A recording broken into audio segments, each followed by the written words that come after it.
अरे भाई रोक ना यार, अब चाहिँ भाइले मार्छ यार मलाई यार।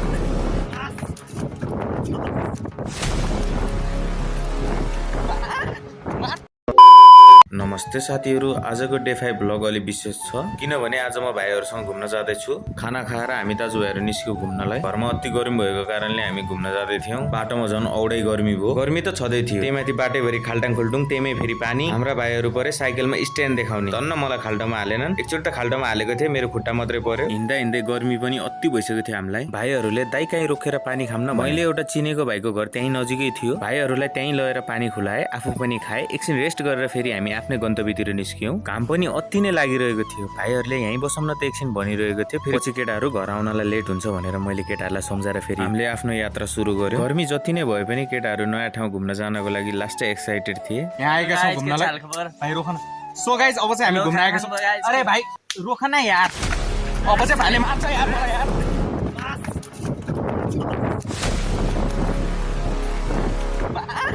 मार्छ यसले मार।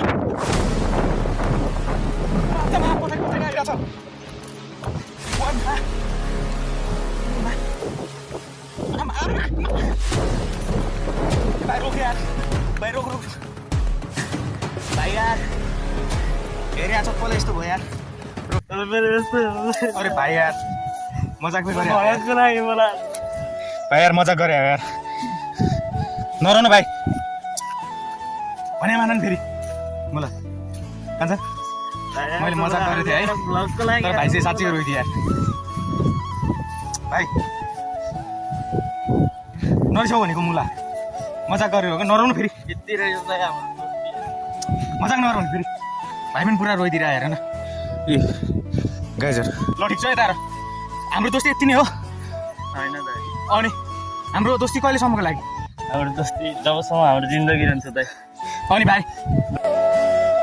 सो गाइज कुरा चाहिँ के हो भने मैले भिडियो बनाउँदाखेरि भाइले बिचमा डिस्टर्ब गरिरहेको थियो, त्यही भएर मैले आएर हान्छु भन्ने सोचेको थिएँ, तर पावरले लागेछ। दौडिँदाखेरि भाइको चप्पल पनि हराएको रहेछ। एकछिन चप्पल पनि खोज्यौँ, फाइनली गाइज चप्पल पनि भेटियो। दौडिँदा गर्मी अति भइसकेपछि एकछिन रुखको छाहारीमा बसेर पानी खाए। नलकानिर अम्बा पनि फलेको रहेछ, त्यो अम्बा चोरेर हामीले खाए। केटाहरूले दाइ 2-4 वटा कमेडी भिडियो पनि बनाऊँ भने 2-4 वटा कमेडी भिडियो पनि बनाए। हजुरहरूलाई मेरो मिनी ब्लग कस्तो लाग्छ कमेन्ट गर्न चाहिँ नबिर्सिनु होला। एकछिन त्यतातिर घुमघाम गरिसकेपछि फेरि हामी घरतिर लाग्यौँ। घर जाँदाखेरि साइकल स्लाइडिङ भएर सन्दीप भाइलाई मलाई हल्का खुट्टामा चोट लाग्यो। घर जाँदा पनि एकदमै गर्मी भइरहेको रुखको छहारी थियो, त्यहाँ केही बेर बसेर पानी खाएर हामी घर पनि पुग्यौँ। यस्तै मिठो मिनी ब्लग हेर्नको लागि मलाई फलो गर्नु होला। हामी 1K फलोअर्सको नजिक पुगिसकेका छौँ। छिटो भन्दा छिटो 1K फलोअर्स कम्प्लिट हान्दिउँ। आजको लागि मिनी ब्लग यति नै। Bye bye, take care.